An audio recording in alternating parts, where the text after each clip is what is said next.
Hello friends, welcome back to my channel. ನಾವಿವತ್ತು ನೋಡ್ತಾ ಇದ್ವಿ ದ್ವಿತೀಯ BA ಮತ್ತು BCom ಅವರ ಕನ್ನಡ ಭಾಷಿಕದಲ್ಲಿ ಬರುವಂತಹ ವೆಂಕಟಶಾಮಿಯ ಪ್ರಣಯ ಅನ್ನುವಂತಹ ಒಂದು ಘಟಕ. ಇದು ಪರೀಕ್ಷಾ ದೃಷ್ಟಿಯಿಂದ ಒಂದು ಮುಖ್ಯವಾದಂತಹ ಒಂದು ಘಟಕ ಆಗತ್ತೆ ಅಂತ ನಾನು ಈಗಾಗಲೇ ಹೇಳಿದ್ದೆ. ಇದಕ್ಕೆ ಸಂಬಂಧಪಟ್ಟಂತೆ ಸಾರಾಂಶ ಮತ್ತು ಪಠ್ಯದ ವಿಶ್ಲೇಷಣೆಯನ್ನು ನಾವು ಹಿಂದಿನ ವಿಡಿಯೋದಲ್ಲಿ ನೋಡಿದ್ವಿ. ಈಗ ಈ ಒಂದು ಪಠ್ಯಕ್ಕೆ ಸಂಬಂಧಪಟ್ಟಂತೆ ಮುಖ್ಯವಾದಂತಹ ಪ್ರಶ್ನೆ ಹೇಗೆ ಬರುತ್ತೆ, ಅದಕ್ಕೆ ಉತ್ತರವನ್ನು ಹೇಗೆ ಬರೆಯೋದು ಅಂತ ಹೇಳಿ ನೋಡ್ತಾ ಹೋಗೋಣ. ನಾನಿಲ್ಲಿ ತೆಗೆದುಕೊಂಡಿರುವಂತಹ 3 ಪ್ರಶ್ನೆಗಳು ಸಹ ಹಳೆಯ ಪ್ರಶ್ನೆ ಪತ್ರಿಕೆಗಳನ್ನು ನೋಡಿನೇ ತೆಗೆದುಕೊಂಡಿರುವಂತಹ ಪ್ರಶ್ನೆಗಳಾಗಿರುತ್ತೆ. ಹಳೆಯ ಪ್ರಶ್ನೆ ಪತ್ರಿಕೆಯಲ್ಲಿ ಏನು ಪ್ರಶ್ನೆಯನ್ನು ಕೇಳಿದ್ರು ಅದಕ್ಕೆ ಉತ್ತರವನ್ನು ಕೊಡುವಂತಹ ಒಂದು ಪ್ರಯತ್ನವನ್ನು ನಾನಿಲ್ಲಿ ಮಾಡ್ತಾ ಇದ್ದೀನಿ. ಇದು ನಿಮಗೆ ಯೂಸ್ ಆಗತ್ತೆ ಅಂತ ಅಂದ್ಕೊಳ್ತಿದ್ದೀನಿ. ಆಗತ್ತೆ ಅಥವಾ ಆಗಿದೆ ಅಂತ ಆದರೆ ದಯವಿಟ್ಟು ಲೈಕ್ ಮಾಡಿ, ಹಾಗೆಯೇ ನಿಮ್ಮ ಸ್ನೇಹಿತರೊಂದಿಗೂ ಸಹ ಶೇರ್ ಮಾಡ್ಕೊಳ್ಳಿ. ಮೊದಲಿಗೆ ನಾವು ಈ ಒಂದು ಕತೆಗೆ ಸಂಬಂಧಪಟ್ಟಂತೆ ಪ್ರಶ್ನೆ ಹೇಗೆ ಬರುತ್ತೆ ಅಂತ ಹೇಳಿ ನೋಡೋದಾದರೆ, ಮೊದಲನೆಯ ಪ್ರಶ್ನೆ, ಮಾಸ್ತಿ ವೆಂಕಟೇಶ್ ಅಯ್ಯಂಗಾರ್ ರವರ ವೆಂಕಟಶಾಮಿಯ ಪ್ರಣಯ ಕಥೆಯ ದುರಂತ ಅಂತ್ಯವನ್ನು ಚರ್ಚಿಸಿ ಅಂತ ಹೇಳಿ ಪ್ರಶ್ನೆಯನ್ನು ಕೇಳಿದರು. ಇದು 10 ಅಂಕದ ಪ್ರಶ್ನೆ ಆಗಿರುತ್ತೆ. ಈ ಒಂದು ಪ್ರಶ್ನೆಗೆ ಉತ್ತರವನ್ನು ಹೇಗೆ ಬರೆಯೋದು ಅಂತ ಹೇಳಿ ನೋಡೋದಾದರೆ, ಮೊದಲಿಗೆ ಪೀಠಿಕೆ ಅಥವಾ ಇಂಟ್ರೊಡಕ್ಷನ್ನ ಬರೀಬೇಕಾಗತ್ತೆ. ಪೀಠಿಕೆಯನ್ನು ಹೀಗೆ ಬರೀಬೇಕು ಅಂತ ಏನಿಲ್ಲ, ನಾವು ಏನು ಉತ್ತರವನ್ನು ಬರಿತಾ ಇದ್ದೀವಿ ಅದನ್ನು ಶಾರ್ಟ್ ಲೈನ್ಗಳಲ್ಲಿ ಸಂಕ್ಷಿಪ್ತವಾಗಿ ಪೀಠಿಕೆಯನ್ನು ಬರೆದ್ರೆ ಆಗತ್ತೆ. ಪೀಠಿಕೆ ಹೀಗಿದೆ: ಕನ್ನಡದ ಆಸ್ತಿ, ಜ್ಞಾನಪೀಠ ಪ್ರಶಸ್ತಿ ಪುರಸ್ಕೃತ ಮಾಸ್ತಿ ವೆಂಕಟೇಶ್ ಅಯ್ಯಂಗಾರ್ ಅವರು ಸಣ್ಣ ಕಥೆಗಳ ಮೂಲಕ ಮನುಷ್ಯ ಜೀವನದ ಸಂಕೀರ್ಣತೆಗಳನ್ನು ಬಹಳ ಮಧುರವಾಗಿ ಚಿತ್ರಿಸಿದವರು. ಅವರ ಅತ್ಯಂತ ಜನಪ್ರಿಯ ಕಥೆಗಳಲ್ಲಿ ವೆಂಕಟಶಾಮಿಯ ಪ್ರಣಯ ಕೂಡ ಒಂದು. ಈ ಕಥೆಯು ಕೇವಲ ಒಬ್ಬ ವ್ಯಕ್ತಿಯ ಪ್ರೇಮ ಪ್ರಕರಣವಲ್ಲ, ಬದಲಿಗೆ ಇದು ಅಂದಿನ ಹಳೆಯ ಮೈಸೂರು ಭಾಗದ ಹಳ್ಳಿಯೊಂದರ ಸಾಮಾಜಿಕ ಸ್ತರಗಳು, ಜಾತಿ ಪದ್ಧತಿಯ ಒಳಗಿನ ಸೂಕ್ಷ್ಮ ತಾರತಮ್ಯಗಳು ಮತ್ತು ಅವುಗಳ ನಡುವೆ ಸಿಲುಕಿ ನಲುಗುವ ಮುಗ್ಧ ಪ್ರೇಮದ ಮನಕಲಕುವ ಚಿತ್ರಣವಾಗಿದೆ. ಪ್ರಕೃತಿಯ ಸೌಂದರ್ಯದ ಹಿನ್ನೆಲೆಯಲ್ಲಿ ಆರಂಭವಾಗುವ ಈ ಕತೆ ಮಾನವ ನಿರ್ಮಿತ ಜಾತಿ ಎಂಬ ಬೇಲಿಗಳ ಮುಂದೆ ಮಾನವೀಯತೆ ಸೋಲುವ ದುರಂತವನ್ನು ಎತ್ತಿ ತೋರಿಸುತ್ತದೆ. ಈ ಒಂದು ಪ್ರೇಮಕತೆ ದುರಂತ ಅಂತ್ಯ ಆಗೋದಕ್ಕೆ ಯಾವೆಲ್ಲ ವಿಚಾರಗಳು ಕಾರಣ ಆಗತ್ತೆ ಅಂತ ಹೇಳಿ ನೋಡೋದಾದರೆ, ಮೊದಲಿಗೆ ಸಮಾಜ ಮತ್ತು ಮನೆಯವರ ತಿರಸ್ಕಾರವನ್ನು ನಾವಿಲ್ಲಿ ಕಾಣಬಹುದಾಗಿರುತ್ತೆ. ಈ ಒಂದು ಅಂಶವೇ ಇವರ ಪ್ರೀತಿ ಅಥವಾ ಪ್ರಣಯ ಸೋಲೋದಕ್ಕೆ ಮುಖ್ಯ ಕಾರಣ ಆಗಿರುತ್ತೆ. ಸಮಾಜ ಮತ್ತು ಮನೆಯವರ ತಿರಸ್ಕಾರ. ವೆಂಕಟಶಾಮಿ ದೊಂಬರ ಹುಡುಗಿಯನ್ನು ಮದುವೆಯಾಗಲು ದೃಢ ನಿರ್ಧಾರ ಮಾಡಿದಾಗ ಇಡೀ ಊರು ಮತ್ತು ಅವನ ತಾಯಿ ಅವನ ವಿರುದ್ಧ ನಿಲ್ಲುತ್ತಾರೆ.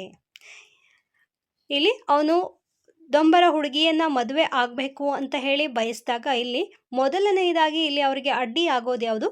ಜಾತಿ ಪದ್ಧತಿ ಇಲ್ಲಿ ಅಡ್ಡಿಯಾಗತ್ತೆ. ಆ ಒಂದು ಕಾರಣದಿಂದ ವೆಂಕಟಶಾಮಿ ಹುಡುಗಿಯನ್ನು ಮದುವೆ ಆಗಬೇಕು ಅಂತ ಹೇಳಿ ಅಥವಾ ಆಕೆಯನ್ನು ಪ್ರೀತಿ ಮಾಡ್ತಾ ಇದ್ದಾನೆ ಅಂತ ಹೇಳಿ ತಿಳಿದಾಗ ಇಡೀ ಊರೇ ಅವನ ವಿರುದ್ಧ ನಿಲ್ಲುತ್ತದೆ. ಜೊತೆಗೆ ಕುಟುಂಬದವರಾದಂತಹ ತಾಯಿ ಮತ್ತು ತಂದೆ ಸಹ ಅವನ ವಿರುದ್ಧ ನಿಲ್ಲುತ್ತಾರೆ. ಅವನ ತಾಯಿ ದೊಂಬರ ಹುಡುಗಿಯನ್ನು ಮನೆಗೆ ತರುವುದು ಬೇಡ ಎಂದು ಬಾಗಿಲನ್ನು ಹಾಕಿಕೊಳ್ಳುತ್ತಾಳೆ. ಒಂದು ದಿನ ಅವನು ಆ ಹುಡುಗಿಯನ್ನು ಕರೆದುಕೊಂಡು ಮನೆಗೆ ಬಂದಂತಹ ಸಂದರ್ಭದಲ್ಲಿ ಆ ಹುಡುಗಿಯನ್ನು ಮನೆಗೆ ಬರೋದು ಬೇಡ ಅಂತ ಹೇಳಿ ವೆಂಕಟಶಾಮಿಯ ತಾಯಿ ಮನೆಯ ಬಾಗಿಲನ್ನು ಹಾಕಿಕೊಳ್ಳುತ್ತಾಳೆ. ಈ ಒಂದು ಸಾಮಾಜಿಕ ಬಹಿಷ್ಕಾರ ಮತ್ತು ಪ್ರೀತಿ ಪಾತ್ರರ ವಿರೋಧ ವೆಂಕಟಶಾಮಿಯನ್ನು ಮಾನಸಿಕವಾಗಿ ಕುಗ್ಗಿಸುತ್ತದೆ. ಯಾವಾಗ ಊರಿನವರು ಮಾತಾಡಿದಾಗ ಅವನು ಹೆಚ್ಚು ತಲೆಕೆಡಿಸ್ಕೊಳ್ಳಿಲ್ಲ, ಆದರೆ ತನ್ನ ತಾಯಿಯೇ ಮನೆಗೆ ಸೇರಿಸುವುದಿಲ್ಲ ಅಂತ ಹೇಳಿ ಬಾಗಿಲು ಹಾಕಿಕೊಂಡಾಗ ಅವನಿಗೆ ಅದು ಬಹಳ ಬೇಸರವನ್ನು ತರುವಂಥ ಒಂದು ವಿಷಯವಾಗಿ ಕಾಣುತ್ತೆ. ಇದಾದ ನಂತರ ಅವನಿಗೆ ಕಾಡುವಂತಹ ಮತ್ತೊಂದು ಸಮಸ್ಯೆ ಅಂತಂದರೆ ವಿಷಮ ಶೀತ ಜ್ವರದ ಕಾಟ ಆಗಿರುತ್ತೆ. ಮನಸ್ಸಿಗೆ ಆದ ಆಘಾತ ಮತ್ತು ಅಲೆದಾಟದ ನಡುವೆ ವೆಂಕಟಶಾಮಿಗೆ ತೀವ್ರವಾದಂತಹ ವಿಷಮ ಶೀತ ಜ್ವರ ಆವರಿಸುತ್ತದೆ. ಆತನ ದೇಹದ ಸ್ಥಿತಿ ಹದಗೆಡುತ್ತಾ ಹೋದರೂ ಅವನ ಅಂತರಂಗದಲ್ಲಿ ಮಾತ್ರ ಆ ದೊಂಬರ ಹುಡುಗಿಯ ನೆನಪು ಮಾಸುವುದಿಲ್ಲ. ಜ್ವರದ ಮಂಪರಿನಲ್ಲಿಯೂ ಆಕೆಯ ಹೆಸರನ್ನೇ ಕನವರಿಸುತ್ತಿರುತ್ತಾನೆ. ಅಂತಿಮ ಭೇಟಿ ಮತ್ತು ಸಾವು. ಇಲ್ಲಿ ಅವನ ಸಾವೇ ಮತ್ತೊಂದು ಪ್ರಮುಖ ಕಾರಣ ಆಗತ್ತೆ ಈ ಒಂದು ಪ್ರೀತಿ ವಿಫಲವಾಗೋದಕ್ಕೆ. ವೆಂಕಟಸ್ವಾಮಿಯ ಸ್ಥಿತಿ ಚಿಂತಾಜನಕವಾದಾಗ ಆತನ ಕೊನೆಯ ಆಸೆಯಂತೆ ಆ ಡೊಂಬರ ಹುಡುಗಿಯನ್ನು ಆತನ ಬಳಿ ಕರೆತರಲಾಗುತ್ತದೆ. ಆಕೆಯನ್ನ ನೋಡಿದಾಗ ಆತನಿಗೆ ಒಂದು ರೀತಿಯ ಸಮಾಧಾನವಾಗುತ್ತದೆ. ತನ್ನ ತಂದೆಯ ಬಳಿ ನನ್ನನ್ನು ಹಳ್ಳದ ಬಳಿಯ ಆ ಚೌಕದಲ್ಲಿ ಮಲಗಿಸಿ, ಅಂದರೆ ಆಕೆಯ ಜೊತೆ ಒಂದು ದಿನ ಅಲ್ಲಿ ಅವನು ಕಳೆದಿರ್ತಾನೆ, ಹಾಗಾಗಿ ಅದೇ ಜಾಗದಲ್ಲಿ ನನ್ನ ಸಮಾಧಿಯನ್ನು ಮಾಡಬೇಕು ಅಂತ ಹೇಳಿ ಆತ ತನ್ನ ಕೊನೆಯ ಆಸೆಯನ್ನು ಹೇಳಿ ಕೆಲವೇ ಕ್ಷಣಗಳಲ್ಲಿ ವೆಂಕಟಸ್ವಾಮಿ ತನ್ನ ಪ್ರಾಣವನ್ನು ಬಿಡುತ್ತಾನೆ. ಪ್ರೇಮದ ಸ್ಮಾರಕವಾಗಿ ಅಲ್ಲಿ ಏನು ಮಾಡ್ತಾರೆ, ವೆಂಕಟಸ್ವಾಮಿಯ ತಂದೆ ಮರಗಳನ್ನು ನೆಡೋದನ್ನು ನಾವು ನೋಡಬಹುದಾಗಿರುತ್ತೆ. ವೆಂಕಟಸ್ವಾಮಿ ಮರಣ ಹೊಂದಿದ ಮೇಲೆ ಅವನ ತಂದೆ ಅವನ ಇಚ್ಛೆಯಂತೆ ಹಳ್ಳದ ಬದಿಯ ಚೌಕದಲ್ಲಿ ಅವನನ್ನು ಹೂಳುತ್ತಾರೆ. ಮಗನ ನೆನಪಿಗಾಗಿ ಅವನ ಗೋರಿಯ ಮೇಲೆ ಮರಗಳನ್ನು ನೆಡುತ್ತಾರೆ. ಇಂದು ಆ ಮರಗಳು ದಟ್ಟವಾಗಿ ಬೆಳೆದು ನಿಂತಿವೆ. ಲೇಖಕರು ಆ ಮರಗಳನ್ನು ನೋಡಿದಾಗ ಆ ಸುಂದರ ಮರಗಳ ಕೆಳಗೆ ಸಮಾಧಿಯಾಗಿರುವ ಆ ದುರಂತ ಪ್ರೇಮ ಓದುಗರ ಕಣ್ಣೆದುರು ಬರುವಂತೆ ಚಿತ್ರಿಸಿದ್ದಾರೆ. ಈ ಒಂದು ಚಿತ್ರಣದ ದುರಂತದ ಮುಖವನ್ನು ನಾವು ನೋಡೋದಾದರೆ, ಅಥವಾ ಇದಕ್ಕೆ ಕನ್ಕ್ಲೂಷನನ್ನು ನಾವಿಲ್ಲಿ ನೋಡುವುದಾದರೆ, ಮಾಸ್ತಿಯವರು ಈ ಅಂತ್ಯವನ್ನು ಚಿತ್ರಿಸಿರುವ ರೀತಿ ಬಹಳ ನೋವಿನಿಂದ ಕೂಡಿದೆ. ಸಮಾಜದ ಅಟ್ಟಹಾಸ ಇಲ್ಲಿ ನಾವು ಕಾಣಬಹುದಾಗಿರುತ್ತೆ. ವೆಂಕಟಸ್ವಾಮಿ ಸತ್ತ ಮೇಲೂ ಸಹ ಊರಿನ ಗೌಡರು ಅವನ ಪ್ರೇಮವನ್ನು ಗೌರವಿಸದೆ ಅವನ ಜಾತಿಯ ಬಗ್ಗೆ ವ್ಯಂಗ್ಯವಾಡುವುದನ್ನು ಮುಂದುವರಿಸುತ್ತಾರೆ. ಇಲ್ಲಿ ವೆಂಕಟಸ್ವಾಮಿ ಸತ್ತ ನಂತರ ಅವನು ಸತ್ತೋದ ಅಂತ ಹೇಳಿ ಅಲ್ಲಿ ಗೌಡರಿಗೆ ಬೇಸರವಿದ್ದಂತೆ ಕಾಣೋದಿಲ್ಲ. ಬದಲಾಗಿ ನಮ್ಮ ಊರಿನಲ್ಲಿ ಒಬ್ಬ ಸೇವೆ ಮಾಡುವಂತಹ ಕ್ಷೌರಿಕ ಇಲ್ಲವಾದ್ನಲ್ಲ ಅನ್ನುವಂತಹ ಬೇಸರ ಅವರಿಗೆ ಎದ್ದು ಕಾಣಿಸತ್ತೆ. ಯಾಕೆ ಅಂತಂದರೆ, ಊರಿನಲ್ಲೇ ಇರುವಂತಹ ಜನ ಆದರೆ ಅವರು ಹೇಳ್ದಂಗೆ ಕೇಳ್ತಾರೆ. ಅದೇ ತಮ್ಮ ಊರಿನಲ್ಲಿ ಒಬ್ಬ ಸೇವೆ ಮಾಡುವಂತಹ ಕೆಲಸಗಾರ ಇಲ್ಲ ಅಂತಂದರೆ ಅವರು ಬೇರೆ ಕಡೆಯಿಂದ ಕರೆಸ್ಬೇಕಾಗತ್ತೆ, ಅಥವಾ ಇವರೇ ಬೇರೆ ಕಡೆಗೆ ಹೋಗಬೇಕಾಗತ್ತೆ. ಆಗ ಅವರು ಹೇಳಿದಂತೆ ಈ ಒಂದು ಊರಿನ ಗೌಡ ಅಂತ ಅನ್ನಿಸ್ಕೊಂಡಿರೋರು ಮಾತನ್ನು ಕೇಳಬೇಕಾಗತ್ತೆ, ಅಥವಾ ಅವರಿಗೆ ಯಾವುದೇ ರೀತಿಯಾದಂತಹ ಗೌರವ ಸಿಗೋದಿಲ್ಲ ಅನ್ನುವಂತಹ ಬೇಸರ ಇಲ್ಲಿ ಊರಿನ ಗೌಡರಲ್ಲಿ ಕಾಣೋದನ್ನು ನಾವು ನೋಡಬಹುದಾಗಿರುತ್ತೆ. ವಿರಹದ ನೋವು. ವೆಂಕಟಸ್ವಾಮಿಯನ್ನ ಕಳೆದುಕೊಂಡ ಆ ಡೊಂಬರ ಹುಡುಗಿಯ ಸ್ಥಿತಿ ಮತ್ತು ಆಕೆಯ ವಿರಹದ ಬಗ್ಗೆ ಲೇಖಕರು ಓದುಗರು ಊಹಿಸಿಕೊಳ್ಳುವಂತೆ ಮಾಡಿ ಕತೆಗೆ ಅಂತ್ಯ, ಭಾವನಾತ್ಮಕ ಮತ್ತು ದುರಂತದ ಸ್ಪರ್ಶವನ್ನು ನೀಡಿದ್ದಾರೆ. ವೆಂಕಟಸ್ವಾಮಿ ಎಷ್ಟು ಆಕೆಯನ್ನು ಪ್ರೀತಿಸ್ತಾ ಇದ್ನೋ ಹಾಗೆ ಅವಳು ಸಹ ಅವನನ್ನು ಪ್ರೀತಿಸ್ತಾ ಇದ್ಲೋ ಅಥವಾ ಇಲ್ವೋ ಅನ್ನೋದ್ರ ಬಗ್ಗೆ ಯಾವುದೇ ರೀತಿಯಾದಂತಹ ಕ್ಲಾರಿಟಿ ಇಲ್ಲ. ಹಾಗೆಯೇ ವೆಂಕಟಸ್ವಾಮಿ ಸತ್ತ ನಂತರ ಆ ಹುಡುಗಿಯ ಕತೆ ಏನಾಯಿತು ಅನ್ನೋದನ್ನು ಕೂಡ ಇಲ್ಲಿ ಅಂತ್ಯವನ್ನು, ಅವಳ ಬಗ್ಗೆ ಯಾವುದೇ ವಿಚಾರವನ್ನು ಇಲ್ಲಿ ಬರೆದಿಲ್ಲ. ಹಾಗಾಗಿ ವೆಂಕಟಸ್ವಾಮಿಯನ್ನು ಕಳ್ಕೊಂಡಿರುವಂತಹ ಆ ಹುಡುಗಿ ಅಥವಾ ವೆಂಕಟಸ್ವಾಮಿಯ ಪ್ರೇಯಸಿ ನಂತರ ಏನಾದ್ಲು, ಅವಳು ಹೇಗೆ ಅದನ್ನು ಸಹಿಸಿಕೊಂಡ್ಲು, ಅಥವಾ ಅವಳಿಗೆ ಅದರಿಂದ ಏನಾದರೂ ನೋವಾಗಿತ್ತಾ ಅಥವಾ ನೋವು ಆಗಲಿಲ್ವಾ ಅನ್ನೋದರ ಬಗ್ಗೆ ಯಾವುದೇ ರೀತಿಯಾದಂತಹ ವಿವರಣೆಯನ್ನು ಇಲ್ಲಿ ಮಾಡಿಲ್ಲ. ಬದಲಾಗಿ ನಾವೇ ಅದನ್ನು ಊಹಿಸಿಕೊಳ್ಬೇಕು. ಅಂದರೆ ಯಾರು ಆ ಕತೆಗಳನ್ನು ಓದುತ್ತಾರೋ ಅವರ ಕಲ್ಪನೆಗೆ ಬಿಟ್ಟಿದ್ದು ಅನ್ನುವ ರೀತಿಯಲ್ಲಿ ಇಲ್ಲಿ ಕತೆಗೆ ಅತ್ಯಂತ ಭಾವನಾತ್ಮಕವಾದಂತಹ ಒಂದು ದುರಂತದ ಸ್ಪರ್ಶವನ್ನು ನೀಡಿದ್ದಾರೆ. ಜಾತಿ ವ್ಯವಸ್ಥೆಯ ಕಠಿಣ ನಿರ್ಧಾರಗಳು ಮತ್ತು ಮನುಷ್ಯನ ಹಠ ಹೇಗೆ ಎರಡು ಜೀವಗಳನ್ನು ಬಲಿ ತೆಗೆದುಕೊಳ್ಳುತ್ತದೆ ಮತ್ತು ಸುಂದರವಾದ ಪ್ರೇಮವನ್ನು ಮಣ್ಣು ಮಾಡುತ್ತದೆ ಎಂಬುದೇ ಈ ಕಥೆಯ ದುರಂತ ಅಂತ್ಯದ ಸಾರವಾಗಿದೆ. ಇಲ್ಲಿ ಮೇಲ್ನೋಟಕ್ಕೆ ಈ ಒಂದು ಪ್ರೇಮ ಕಥೆಯ ದುರಂತ ಅಂತ್ಯಕ್ಕೆ ಇಂತಹದ್ದೇ ಒಂದು ಪ್ರಮುಖವಾದಂತಹ ಕಾರಣ ಅಂತ ಹೇಳಿ ಕಾಣದೇ ಇದ್ರೂ ಸಹ ನಮಗೆ ಮೇಲ್ನೋಟಕ್ಕೆ ಹೇಗೆ ಅನಿಸುತ್ತೆ ಅಂತಂದರೆ, ಈ ಒಂದು ಹಳ್ಳಿಯಲ್ಲಿ ಇದ್ದಂತಹ ಜಾತಿ ವ್ಯವಸ್ಥೆ ಆ ಊರಿನ ಜನರು ಅಥವಾ ಮುಖಂಡರು ಅನಿಸಿಕೊಂಡವರು ತೆಗೆದುಕೊಂಡಂತಹ ಕಠಿಣ ನಿರ್ಧಾರಗಳು, ಜೊತೆಗೆ ತನ್ನ ಕುಟುಂಬದ ನಿರ್ಲಕ್ಷ್ಯ, ಈ ಎಲ್ಲ ಅಂಶಗಳು ಈ ಒಂದು ದುರಂತದ ಅಂತ್ಯಕ್ಕೆ ಪ್ರಮುಖ ಕಾರಣವಾಯಿತು ಅಂತಲೇ ಹೇಳಬಹುದಾಗಿರುತ್ತೆ. ನೆಕ್ಸ್ಟ್ ಇನ್ನು ಒಂದು ಪ್ರಶ್ನೆ, ಮಾಸ್ತಿಯವರು ಈ ಕಥೆಯಲ್ಲಿ ಪ್ರೇಮ ಮತ್ತು ಪ್ರಣಯ ಎಂಬ ವಿಷಯವನ್ನು ಹೇಗೆ ಚಿತ್ರಿಸಿದ್ದಾರೆ ವಿವರಿಸಿ ಅಂತ ಹೇಳಿ ಕೇಳಿದ್ದಾರೆ. ಈ ಒಂದು ಪ್ರಶ್ನೆಗೆ ಉತ್ತರವನ್ನು ನಾವು ನೋಡುವುದಾದರೆ ಮೊದಲಿಗೆ ಪೀಠಿಕೆಯನ್ನು ನೋಡೋಣ. ಪೀಠಿಕೆ: ಮಾಸ್ತಿಯವರ ಕಥೆಗಳಲ್ಲಿ ಪ್ರಣಯ ಎಂಬುದು ಕೇವಲ ದೈಹಿಕ ಆಕರ್ಷಣೆಯಲ್ಲ, ಅದೊಂದು ಮಾನವೀಯ ಸಂಬಂಧದ ಆಳವಾದ ಹುಡುಕಾಟ. ವೆಂಕಟಸ್ವಾಮಿಯ ಪ್ರಣಯ ಕಥೆಯಲ್ಲಿ ನಾಯಕ ವೆಂಕಟಸ್ವಾಮಿ ಮತ್ತು ದೊಂಬರ ಹುಡುಗಿಯ ನಡುವಿನ ಪ್ರೇಮವು ಹಳ್ಳಿಯ ಸಂಪ್ರದಾಯ, ಜಾತಿ ಪದ್ಧತಿ ಮತ್ತು ವೈಯಕ್ತಿಕ ಸ್ವಾತಂತ್ರ್ಯದ ನಡುವಿನ ಹೋರಾಟವನ್ನು ಇದು ಪ್ರತಿನಿಧಿಸುತ್ತದೆ. ಮಾಸ್ತಿಯವರು ಈ ಒಂದು ಪ್ರೇಮ ಮತ್ತು ಪ್ರಣಯ ಅನ್ನುವಂಥ ವಿಚಾರವನ್ನು ಹೇಗೆ ಚಿತ್ರಿಸಿದ್ದಾರೆ ಅಂತಂದರೆ, ಮೊದಲನೆಯದಾಗಿ ಆಕರ್ಷಣೆಯ ಉಗಮ ಮತ್ತು ಸಾಹಸದ ಪ್ರೇಮವನ್ನು ನಾವಿಲ್ಲಿ ಕಾಣಬಹುದಾಗಿರುತ್ತೆ.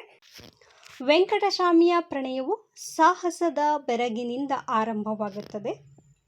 ದೊಂಬರ ಹುಡುಗಿ ಗಡೆಯ ಮೇಲೆ ಅಂದರೆ ಕಂಬದ ಮೇಲೆ ಅಂತ. ಈ ಗಡೆ ಅನ್ನುವಂಥ ಪದದ ಅರ್ಥ ಗೊತ್ತಿರಲಿ. ಗಡೆ ಅಂದರೆ ಕಂಬ ಅನ್ನುವಂಥದ್ದು. ಆಕೆ ಕಂಬದ ಮೇಲೆ ಹತ್ತಿ ತುದಿಯಲ್ಲಿ ಮಲಗಿ ಕಸರತ್ತನ್ನು ಮಾಡುವಂತಹದ್ದನ್ನು ಇಲ್ಲಿ ಈ ಒಂದು ಕಥೆಯಲ್ಲಿ ವಿವರಿಸಲಾಗಿದೆ. ಆ್ಯಕ್ಚುಲಿ ಟೆಕ್ಸ್ಟ್ ಬುಕ್ಕಲ್ಲೂ ಕೂಡ ಈ ಒಂದು ಪದವನ್ನು ಕೇಳಿದ್ದಾರೆ, ಆದರೆ ಅದಕ್ಕೆ ಗೆಡೆ ಅನ್ನುವಂಥ ಪದವನ್ನು ಕೊಟ್ಟು ಬೇರೆ ಅರ್ಥವನ್ನು ಕೊಟ್ಟಿದ್ದಾರೆ. ನಾನು ಹಾಗಾಗಿ ಸ್ವಲ್ಪ ಕನ್ಫ್ಯೂಷನ್ ಆಗಿ ಮತ್ತೆ ಎರಡನೇ ಸತಿ ಕಂಪ್ಲೀಟಾಗಿ ಈ ಒಂದು ಕಥೆಯನ್ನು ಓದಬೇಕಾಯಿತು. ಗಡೆ ಅಂತಂದರೆ ಕಂಬದ ಮೇಲೆ ಪ್ರದರ್ಶಿಸುವಂತಹ ಒಂದು ಅದ್ಭುತ ಕಸರತ್ತು ಅಂತ ಹೇಳ್ಬಹುದಾಗಿರುತ್ತೆ. ಎತ್ತರವಾದಂತಹ ಒಂದು ಕಂಬದ ಮೇಲೆ ಆ ದೊಂಬರ ಹುಡುಗಿ ಏನು ಮಾಡ್ತಾಳೆ, ಮೇಲೆ ಹತ್ತಿ ಅದರ ಮೇಲೆ ಕೆಲವೊಂದಷ್ಟು ಸಾಹಸಮಯ ಕಸರತ್ತುಗಳನ್ನು ಮಾಡೋದನ್ನು ನಾವು ಈ ಒಂದು ಕಥೆಯಲ್ಲಿ ಕಾಣಬಹುದಾಗಿರುತ್ತೆ. ಹಾಗಾಗಿ ಗಡೆ ಅನ್ನೋ ಪದಕ್ಕೆ ಕಂಬ ಅನ್ನುವಂಥದ್ದೇ ಸರಿಯಾದ ಅರ್ಥ. ವೆಂಕಟಸ್ವಾಮಿಯ ಪ್ರಣಯವು ಸಾಹಸದ ಬೆರಗಿನಿಂದ ಪ್ರಾರಂಭವಾಗುತ್ತದೆ. ದೊಂಬರ ಹುಡುಗಿ ಗಡೆಯ ಮೇಲೆ ಪ್ರದರ್ಶಿಸುವ ಅದ್ಭುತ ಕಸರತ್ತು ವೆಂಕಟಸ್ವಾಮಿಯನ್ನು ಸೆಳೆಯುತ್ತದೆ. ಅಂದರೆ ಆಕೆ ಕಂಬದ ಮೇಲೆ ಹತ್ತಿ ಮಾಡುವಂತಹ ಸಾಹಸಮಯ ಪ್ರದರ್ಶನಗಳು ಇಲ್ಲಿ ವೆಂಕಟಸ್ವಾಮಿಯನ್ನು ಸೆಳೆಯುತ್ತದೆ. ಇಲ್ಲಿ ಮಾಸ್ತಿಯವರು ಪ್ರಣಯವನ್ನು ಬೆರಗು ಮತ್ತು ಗೌರವ ಎಂಬ ನೆಲೆಗಳಲ್ಲಿ ಚಿತ್ರಿಸಿದ್ದಾರೆ. ಅವಳ ಸಾಹಸಮಯ ಬದುಕು ವೆಂಕಟಸ್ವಾಮಿಯ ಸಾಧಾರಣ ಬದುಕಿಗೆ ಒಂದು ಹೊಸ ಅರ್ಥವನ್ನು ನೀಡುತ್ತದೆ. ವೈಯಕ್ತಿಕ ಹಂಬಲ ಮತ್ತು ಸಾಮಾಜಿಕ ಕಟ್ಟುಪಾಡುಗಳು ಹೇಗೆ ತಮ್ಮ ಪಾತ್ರವನ್ನು ವಹಿಸುತ್ತೆ ಅಂತಂದರೆ, ಪ್ರಣಯವು ವೈಯಕ್ತಿಕವಾದರೂ ಸಹ ಸಮಾಜ ಅದನ್ನು ತನ್ನದೇ ಆದ ಚೌಕಟ್ಟಿನಲ್ಲಿ ನೋಡುತ್ತದೆ ಎಂಬುದನ್ನು ಮಾಸ್ತಿಯವರು ಬಹಳ ಮಾರ್ಮಿಕವಾಗಿ ಚಿತ್ರಿಸಿದ್ದಾರೆ. ಇಲ್ಲಿ ಪ್ರಣಯ ಅನ್ನುವಂಥದ್ದು ಇಬ್ಬರು ವ್ಯಕ್ತಿಗಳಿಗೆ ಸಂಬಂಧಪಟ್ಟಿದ್ದು, ಅದು ಅವರ ವೈಯಕ್ತಿಕ ವಿಚಾರ ಆಗಿರುತ್ತೆ. ಆದರೆ ಈ ಒಂದು ಕಥೆಯಲ್ಲಿ ಪ್ರಣಯ ಅನ್ನುವಂತಹದ್ದು ಒಂದು ವೈಯಕ್ತಿಕ ವಿಚಾರವಾಗಿ ಕಾಣೋದಿಲ್ಲ, ಬದಲಾಗಿ ಇಡೀ ಸಮಾಜದ ಗೌರವ, ಸಮಾಜದ ಪ್ರತಿಷ್ಠೆಯಾಗಿ ನಾವಿಲ್ಲಿ ಕಾಣಬಹುದಾಗಿರುತ್ತೆ. ಜಾತಿಯ ಅಡೆತಡೆಯನ್ನು ಕಾಣಬಹುದು. ಊರಿನ ನಾಯಿಂದನ ಮಗ ಅಂದರೆ ಊರಿನ ಕ್ಷೌರಿಕನ ಮಗ. ನಾಯಿಂದ ಅನ್ನುವಂಥ ಪದವನ್ನು ಸಹ ಹಳೆಯ ಪ್ರಶ್ನೆ ಪತ್ರಿಕೆಯಲ್ಲಿ ಪದಗಳ ಅರ್ಥಕ್ಕೆ ಕೇಳಿದರು. ಹಾಗಾಗಿ ಇದು ಸಹ ನಿಮಗೆ ಗೊತ್ತಿರಲಿ. ಗಡೆ ಮತ್ತು ನಾಯಿಂದ ಎರಡೂ ಪದಗಳನ್ನು ಹಳೆಯ ಪ್ರಶ್ನೆ ಪತ್ರಿಕೆಯಲ್ಲಿ ಕೇಳಿದ್ದಾರೆ. ಇವೆರಡಕ್ಕೂ ಅರ್ಥವನ್ನು ತಿಳ್ಕೊಂಡಿರಬೇಕು. ಗಡೆ ಅಂತಂದರೆ ಕಂಬ, ನಾಯಿಂದ ಅಂತಂದರೆ ಕ್ಷೌರಿಕ. ಊರಿನ ನಾಯಿಂದನ ಮಗ ಅಲೆಮಾರಿ ದೊಂಬರ ಹುಡುಗಿಯನ್ನು ಪ್ರೀತಿಸುವುದು ಅಂದಿನ ಹಳ್ಳಿಯ ಮರ್ಯಾದೆಗೆ ಚ್ಯುತಿ ತರುವ ವಿಷಯವಾಗಿತ್ತು. ಅಂದರೆ ನಾನೀಗಾಗಲೇ ಸಾರಾಂಶವನ್ನು ವಿಶ್ಲೇಷಣೆ ಮಾಡುವಾಗ ಹೇಳಿದೆ, ಕ್ಷೌರಿಕ ಸಮುದಾಯದವರು ಈ ದೊಂಬರ ಸಮುದಾಯಕ್ಕಿಂತ ಸ್ವಲ್ಪ ಮೇಲ್ವರ್ಗಕ್ಕೆ ಸೇರಿದವರು ಅನ್ನುವುದು ಒಂದು ಕಾರಣ. ಆದರೆ ದೊಂಬರ ಹುಡುಗಿ ಅಥವಾ ಅವಳ ಕುಟುಂಬ ಕೇವಲ ಒಂದು ಜಾಗದಲ್ಲಿ ನೆಲೆ ನಿಂತು ಅವರು ಕೆಲಸವನ್ನು ಮಾಡುವುದಿಲ್ಲ, ಬದಲಾಗಿ ಅವ್ರದ್ದು ಒಂದು ರೀತಿಯ ಅಲೆಮಾರಿ ಜೀವನ ಆಗಿರುತ್ತೆ. ಒಂದು ವೇಳೆ ಈ ಅಲೆಮಾರಿ ಜೀವನವನ್ನು ರೂಢಿಸಿಕೊಂಡಿರುವಂತಹ ದೊಂಬರ ಹುಡುಗಿಯ ಹಿಂದೆ ಈ ಕ್ಷೌರಿಕನ ಮಗ ಏನಾದರೂ ಹೋದರೆ ಆ ಹಳ್ಳಿಯ ಪ್ರತಿಷ್ಠೆಗೆ ಕುತ್ತು ಬರುತ್ತದೆ ಮತ್ತು ನಮ್ಮ ಊರಿನಲ್ಲಿ ಕ್ಷೌರಿಕ ಕುಲಕಸುಬನ್ನು ಮಾಡುವಂಥ ಒಬ್ಬ ವ್ಯಕ್ತಿಯನ್ನು ನಾವು ಕಳೆದುಕೊಳ್ಳಬೇಕಾಗುತ್ತೆ ಅನ್ನುವಂಥ ಒಂದು ದೃಷ್ಟಿಯಿಂದ ಆ ಊರಿನ ಹಿರಿಯರು, ಮುಖಂಡರು ಆಗಿರುವಂತಹ ಗೌಡರು ಈ ಒಂದು ಪ್ರೀತಿಯನ್ನು ವಿರೋಧಿಸುವುದನ್ನು ನಾವಿಲ್ಲಿ ಕಾಣಬಹುದು. ಮನೆಯವರ ವಿರೋಧವನ್ನು ಸಹ ನಾವು ನೋಡಬಹುದಾಗಿರುತ್ತೆ. ತಾಯಿ ಮುನಿಯಮ್ಮ ಮಗನ ಪ್ರೀತಿಯನ್ನು ಮರುಳು ಅಥವಾ ದಾರಿ ತಪ್ಪಿದ ನಡತೆ ಎಂದು ಭಾವಿಸುತ್ತಾಳೆ. ಅಂದರೆ ಇಲ್ಲಿ ತಾಯಿಗೆ ಮಗ ಮಾಡ್ತಿರುವಂತಹ ವಿಷಯ ಅದು ಹುಚ್ಚುತನ ಅಂತ ಹೇಳಿ ಅನಿಸುತ್ತೆ, ಅಥವಾ ದಾರಿ ತಪ್ಪಿದ ನಡತೆ ಅಂತ ಹೇಳಿ ಆಕೆ ಭಾವಿಸುತ್ತಾಳೆ. ಇವತ್ತೆಲ್ಲ ನಾಳೆ ಅವನು ಸರಿ ಹೋಗ್ತಾನೆ ಅಂತ ಹೇಳಿ ಅವರು ಅದನ್ನು ಭಾವಿಸಿರುತ್ತಾರೆ. ಆದರೆ ವೆಂಕಟಸ್ವಾಮಿ ಅಮ್ಮ ಅವಳು ಬಂಗಾರದಂಥ ಹುಡುಗಿ ಎನ್ನುವ ಮೂಲಕ ತನ್ನ ಪ್ರೀತಿಯ ಪವಿತ್ರತೆಯನ್ನು ಪ್ರತಿಪಾದಿಸುತ್ತಾನೆ. ತಾಯಿಯಾದವಳು ತನ್ನ ಮಗನ ಪ್ರೀತಿ ಇದು ಕೇವಲ ಕ್ಷಣಿಕವಾಗಿರುವಂತಹದ್ದು, ಹುಚ್ಚು ಪ್ರೀತಿ ಅಥವಾ ದಾರಿ ತಪ್ಪಿದ ನಡತೆ ಅಂತ ಹೇಳಿ ಅಂದ್ಕೊಂಡಿರ್ತಾಳೆ. ಆದರೆ ವೆಂಕಟಸ್ವಾಮಿ ಅವಳು ಬಂಗಾರದ ಹುಡುಗಿ ಅಂತ ಹೇಳಿ ತನ್ನ ತಾಯಿಗೆ ಹೇಳುವಾಗ ಅವನು ಅವಳನ್ನು ಎಷ್ಟು ಪವಿತ್ರತೆಯಿಂದ ಪ್ರೀತಿಸುತ್ತಿದ್ದಾನೆ ಅನ್ನುವಂಥ ಒಂದು ಭಾವನೆಯನ್ನು ನಾವಿಲ್ಲಿ ಕಾಣಬಹುದಾಗಿರುತ್ತೆ. ತ್ಯಾಗ ಮತ್ತು ಬಂಡಾಯದ ರೂಪವಾಗಿ ಪ್ರಣಯ.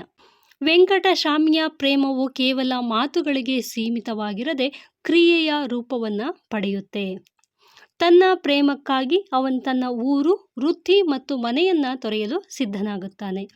ಯಾವಾಗ ಇವನ ಹಳ್ಳಿಯಲ್ಲಿ ಇರುವಂತಹ ಜನರೆಲ್ಲರೂ ಇವನ ಪ್ರೀತಿಯನ್ನು ವಿರೋಧಿಸುತ್ತಾರೋ, ಯಾವಾಗ ಇವನ ಕುಟುಂಬವೂ ಸಹ ಅವನ ಪ್ರೀತಿಗೆ ವಿರೋಧವನ್ನು ತೋರಿಸುತ್ತಾರೋ, ಆಗ ಒಂದು ವೇಳೆ ನಾನು ಆ ಕೆಳಜಾತಿಯ ಹುಡುಗಿಯೊಂದಿಗೆ ಇರುವುದು ನಿಮ್ಮ ಹಳ್ಳಿಗೆ ಮರ್ಯಾದೆಗೆ ಧಕ್ಕೆ ತರುತ್ತೆ ಅಂತ ಹೇಳುವುದಾದರೆ, ನಾನು ಆ ಹುಡುಗಿಯ ಜೊತೆ ಬೆಂಗಳೂರಿಗೆ ಹೋಗಿ ಅಲ್ಲೇ ನನ್ನ ಕ್ಷೌರಿಕ ವೃತ್ತಿಯನ್ನು ಮುಂದುವರಿಸ್ತೀನಿ ಅಂತ ಹೇಳಿ ತನ್ನ ತಂದೆ ತಾಯಿಗೆ ಹೇಳುವ ಮೂಲಕ ಇಲ್ಲಿ ಅವನು ತನ್ನ ಪ್ರೀತಿಗೋಸ್ಕರ ಹೇಗೆ ಬಂಡಾಯ ಹೇಳ್ತಾನೆ ಅನ್ನೋದನ್ನು ನಾವಿಲ್ಲಿ ಕಾಣಬಹುದಾಗಿರುತ್ತೆ.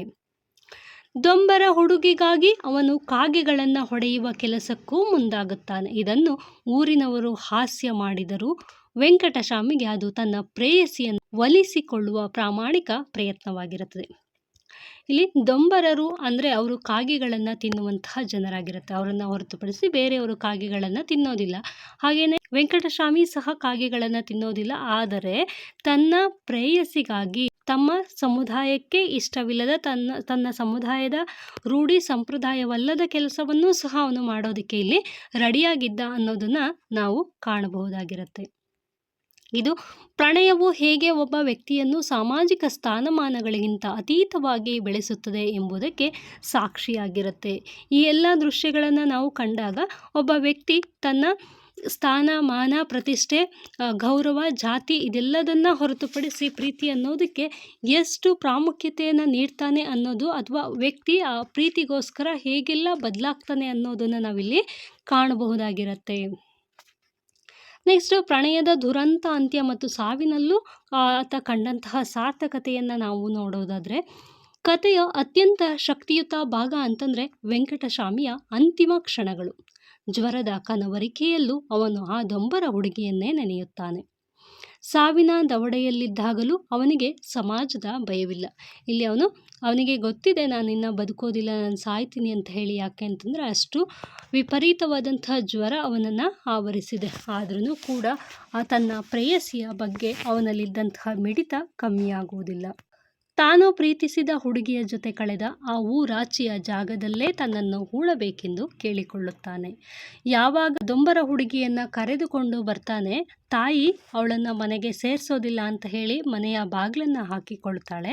ಅಂತಹ ಸಂದರ್ಭದಲ್ಲಿ ಅವನೇನು ಮಾಡ್ತಾನೆ, ಆ ಹುಡುಗಿಯನ್ನು ಕರೆದುಕೊಂಡು ಈ ಒಂದು ಜಾಗ, ಅವನಿಗೆ ಆ ಹುಡುಗಿಯ ಜೊತೆ ಅಲ್ಲಿ ಒಂದು ರಾತ್ರಿಯನ್ನು ಕಳೆದಿರ್ತಾನೆ. ಹಾಗಾಗಿ ತನ್ನ ಪ್ರೀತಿಗೋಸ್ಕರ, ತನ್ನ ಪ್ರೀತಿಸಿದ ಹುಡುಗಿಗೋಸ್ಕರ ತಾನು ಆ ಹುಡುಗಿಯ ಜೊತೆ ಕಳೆದ ಜಾಗದಲ್ಲೇ ತನ್ನನ್ನು ಹೂಳಬೇಕು ಅಂತ ಹೇಳಿ ತಂದೆಯ ಬಳಿ ತನ್ನ ಕೊನೆಯ ಆಸೆಯಾಗಿ ಅವನು ಕೇಳ್ಕೊಳ್ಳೋದನ್ನು ಸಹ ನಾವಿಲ್ಲಿ ಕಾಣಬಹುದಾಗಿರುತ್ತೆ. ಇಲ್ಲಿ ಮಾಸ್ತಿಯವರು ಪ್ರೇಮವು ಸಾವಿಗಿಂತಲೂ ದೊಡ್ಡದು ಎಂಬ ಸತ್ಯವನ್ನು ಚಿತ್ರಿಸಿದ್ದಾರೆ. ಆ ಸಮಾಧಿಯು ಇಂದಿಗೂ ಅವರ ನಿಷ್ಕಲ್ಮಶ ಪ್ರಣಯದ ಸಂಕೇತವಾಗಿ ಉಳಿದಿದೆ. ಸಮಾಜದ ಕ್ರೂರ, ಅಸಡ್ಡೆ ಮತ್ತು ವ್ಯಂಗ್ಯವನ್ನು ನಾವಿಲ್ಲಿ ಕಾಣಬಹುದಾಗಿರುತ್ತೆ. ಮಾಸ್ತಿಯವರು ಪ್ರಣಯವನ್ನು ಚಿತ್ರಿಸುವಾಗ ಅದರ ಇನ್ನೊಂದು ಕರಾಳ ಮುಖವನ್ನು ಸಹ ಇಲ್ಲಿ ತೋರಿಸುತ್ತಾರೆ. ವೆಂಕಟಸ್ವಾಮಿ ಪ್ರಣಯಕ್ಕಾಗಿ ಪ್ರಾಣ ಬಿಟ್ಟರೆ ಊರಿನ ಗೌಡರಿಗೆ ಆ ಪ್ರೇಮದ ತೀವ್ರತೆ ಅರ್ಥವಾಗುವುದಿಲ್ಲ. ಅವರಿಗೆ ಕೇವಲ ಊರಿನ ಸೇವೆ ಅಥವಾ ವೃತ್ತಿ ಮಾಡುವವನು ಹೋದನಲ್ಲ ಎಂಬ ಕೊರಗೆ ದೊಡ್ಡದಾಗಿ ಕಾಣುತ್ತದೆ. ಪ್ರಣಯದಂತಹ ಮೃದು ಭಾವನೆಯನ್ನು ಸಮಾಜವು ಹೇಗೆ ಕೇವಲ ಲಾಭ ನಷ್ಟದ ದೃಷ್ಟಿಯಿಂದ ನೋಡುತ್ತದೆ ಎಂಬುದು ಇಲ್ಲಿನ ವ್ಯಂಗ್ಯವಾಗಿ ನೋಡಬಹುದಾಗಿರುತ್ತೆ. ವೆಂಕಟಸ್ವಾಮಿ ಅಷ್ಟೇ ತನ್ನ ಪ್ರಣಯಕ್ಕೋಸ್ಕರ ಒದ್ದಾಡಿ ತನ್ನ ಪ್ರಾಣವನ್ನು ಬಿಟ್ಟರೆ ಇಲ್ಲಿ ಆ ಊರಿನ ಗೌಡರಿಗೆ ಅದ್ಯಾವುದೂ ಕೂಡ ಹೆಚ್ಚಾಗಿ ಕಾಣೋದಿಲ್ಲ. ಬದಲಾಗಿ ಅವನು ಸತ್ತೋದ ಅನ್ನುವ ಬೇಸರ ಇದೆ ಅವರಿಗೆ. ಆದರೆ ಕಾರಣ ಏನು ಅಂತಂದರೆ, ಅವನು ಸತ್ತಿದ್ರಿಂದ ಆ ಊರಿನಲ್ಲಿ ಕ್ಷೌರಿಕ ವೃತ್ತಿ ಮಾಡುವವನ ಒಬ್ಬ ಹೋದ ಅನ್ನುವಂತಹ ಕೊರಗು ಅವರಿಗೆ ಇದೆ.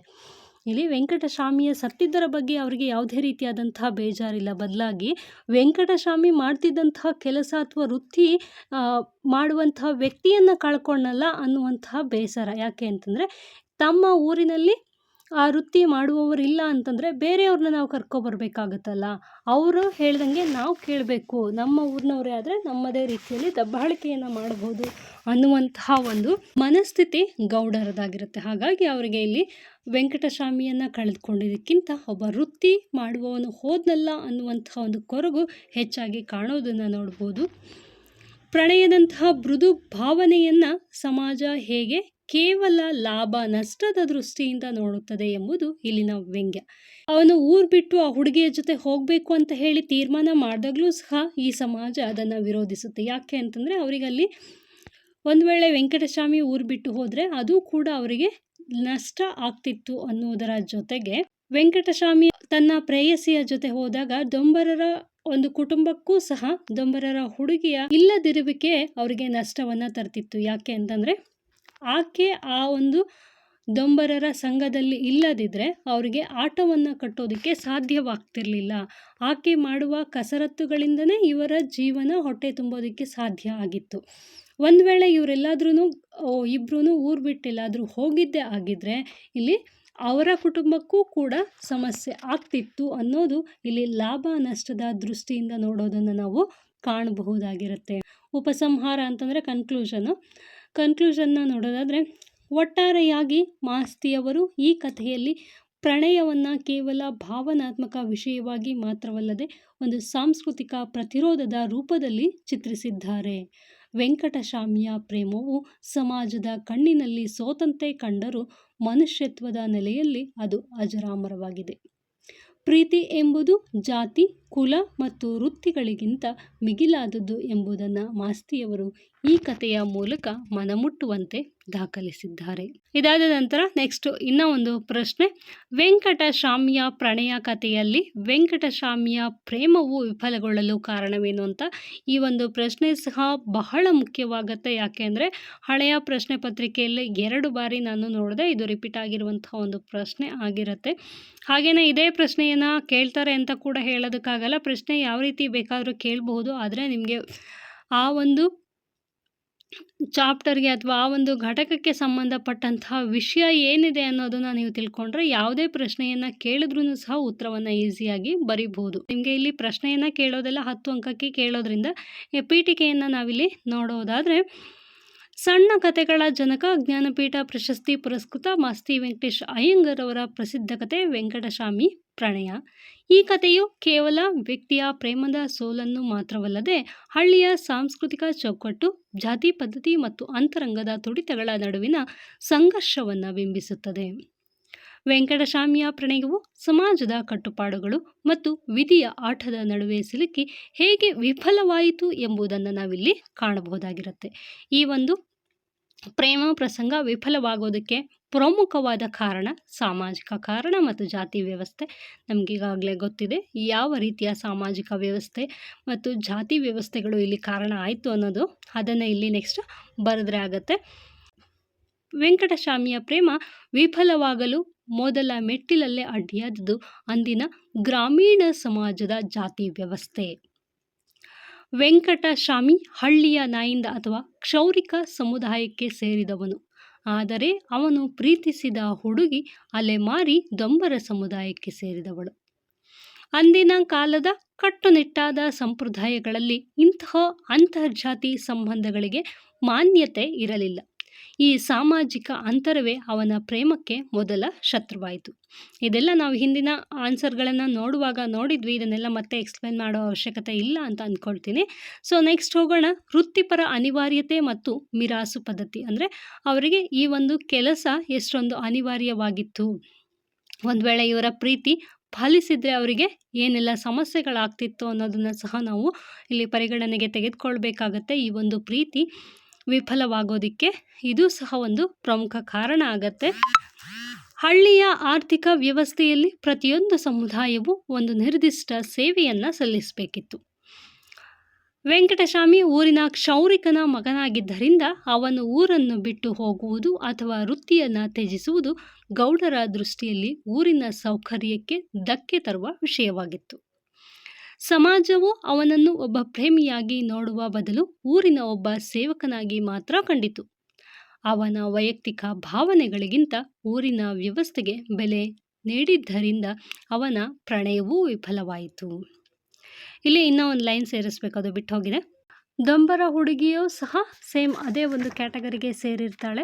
ತಮ್ಮ ಮಗಳು ಮತ್ತು ವೆಂಕಟಸ್ವಾಮಿಯ ಪ್ರಣಯವನ್ನು ತಪ್ಪಿಸ್ಬೇಕು ಅನ್ನೋದು ಆಕೆಯ ತಂದೆ ತಾಯಿಯ ಒಂದು ಆಶಯವೂ ಸಹ ಆಗಿರುತ್ತೆ. ಯಾಕೆ ಅಂತಂದರೆ ದೊಂಬರ ಹುಡುಗಿ ಇಲ್ಲ ಅಂತಂದರೆ ಅವರು ಆಟ ಕಟ್ಟೋದಕ್ಕೆ ಸಾಧ್ಯ ಆಗೋದಿಲ್ಲ. ಆಕೆ ಮಾಡುವಂತಹ ಕಸರತ್ತುಗಳನ್ನು ನೋಡಿನೇ ಅವರಿಗೆ ಜನಗಳು ದುಡ್ಡನ್ನು ಕೊಡೋದಾಗಿರುತ್ತೆ. ಹಾಗಾಗಿ ಆಕೆ ಇಲ್ಲದಿದ್ದರೆ ತಮ್ಮ ಹೊಟ್ಟೆಪಾಡು ಕೂಡ ನಡೆಸೋದಕ್ಕೆ ಕಷ್ಟ ಆಗುತ್ತೆ ಅನ್ನುವಂಥ ಒಂದು ಉದ್ದೇಶದಿಂದ ಇವರಿಬ್ಬರ ಪ್ರೀತಿಯನ್ನು ದೂರ ಮಾಡಬೇಕು ಅಂತ ಹೇಳಿ ಅವರು ಸಹ ಬಯಸ್ತಾರೆ. ಅಂದರೆ ದೊಂಬರರ ತಂದೆ ತಾಯಿಯೂ ಸಹ ಇವರಿಬ್ಬರನ್ನು ದೂರ ಮಾಡೋದಕ್ಕೆ ಬಯಸ್ತಾರೆ. ಇದು ಒಂದು ಪ್ರಮುಖ ಕಾರಣ ಆಗಿರುತ್ತೆ.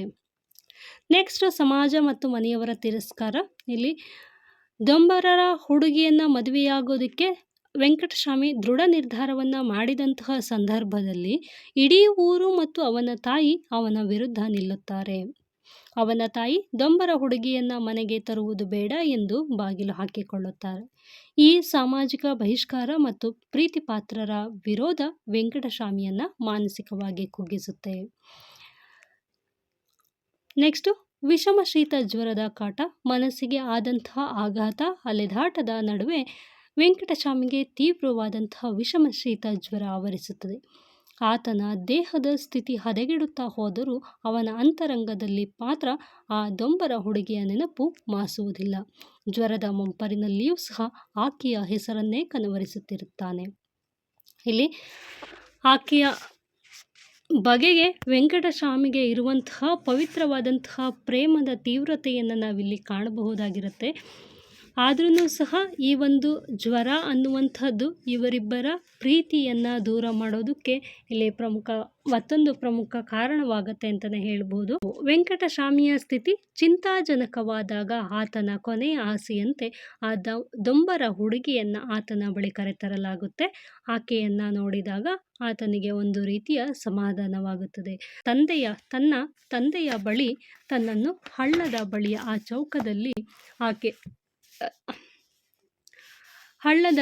ಆ ಚೌಕದಲ್ಲಿ ಮಲಗಿಸಿ ಅಥವಾ ನನ್ನನ್ನು ಹೂಳಬೇಕು ಅಂತ ಹೇಳಿ ತನ್ನ ಕೊನೆಯ ಆಸೆಯನ್ನು ಹೇಳುತ್ತಾನೆ. ಆಕೆಯನ್ನು ಕಂಡ ಕೆಲವೇ ಕ್ಷಣಗಳಲ್ಲಿ ವೆಂಕಟಸ್ವಾಮಿ ತನ್ನ ಪ್ರಾಣವನ್ನು ಬಿಡುತ್ತಾನೆ. ಇಲ್ಲಿ ವೆಂಕಟಸ್ವಾಮಿಯ ಪ್ರೇಮ ಅಥವಾ ಪ್ರಣಯ ವಿಫಲವಾಗೋದಕ್ಕೆ ಆತನ ಸಾವು ಕೂಡ ಒಂದು ಕಾರಣ ಆಗತ್ತೆ. ನೆಕ್ಸ್ಟು ಪ್ರೇಮದ ಸ್ಮಾರಕವಾಗಿ ಮರಗಳನ್ನು ಅಲ್ಲಿ ನೆಡಲಾಗುತ್ತೆ. ವೆಂಕಟಸ್ವಾಮಿಯ ಮರಣ ಹೊಂದಿದ ಮೇಲೆ ಅವನ ತಂದೆ ಅವನ ಇಚ್ಛೆಯಂತೆ ಹಳ್ಳದ ಬದಿಯ ಚೌಕದಲ್ಲಿ ಅವನನ್ನು ಹೂಳ್ತಾರೆ. ಮಗನ ನೆನಪಿಗಾಗಿ ಅವನ ಗೋರಿಯ ಮೇಲೆ ಮರಗಳನ್ನು ಸಹ ನೆಡುತ್ತಾರೆ. ಇಂದು ಆ ಮರಗಳು ದಟ್ಟವಾಗಿ ಬೆಳೆದು ನಿಂತಿವೆ. ಲೇಖಕರು ಆ ಮರಗಳನ್ನು ನೋಡುವಾಗ ಸುಂದರ ಮರಗಳ ಕೆಳಗೆ ಸಮಾಧಿಯಾಗಿರುವ ಆ ದುರಂತ ಪ್ರೇಮ ಓದುಗರ ಕಣ್ಣೆದುರು ಬರುವಂತೆ ಕಥೆಯನ್ನು ಬರೆದಿದ್ದಾರೆ. ನೆಕ್ಸ್ಟು ಈ ಒಂದು ಉತ್ತರಕ್ಕೆ ಸಂಬಂಧಪಟ್ಟಂತೆ ಕನ್ಕ್ಲೂಷನನ್ನು ನಾವು ನೋಡೋದಾದರೆ, ಮಾಸ್ತಿಯವರು ಈ ಅಂತ್ಯವನ್ನು ಚಿತ್ರಿಸಿರುವ ರೀತಿ ಬಹಳ ನೋವಿನಿಂದ ಕೂಡಿದೆ. ಇಲ್ಲಿ ಸಮಾಜದ ಅಟ್ಟಹಾಸವನ್ನು ನಾವು ಕಾಣಬಹುದು. ವೆಂಕಟಸ್ವಾಮಿ ಸತ್ತ ಮೇಲೂ ಸಹ ಊರಿನ ಗೌಡರು ಅವನ ಪ್ರೇಮವನ್ನು ಗೌರವಿಸದೆ ಅವನ ಜಾತಿಯ ಬಗ್ಗೆ ವ್ಯಂಗ್ಯವಾಡುವುದನ್ನು ಮುಂದುವರಿಸುವುದನ್ನು ನೋಡಬಹುದು.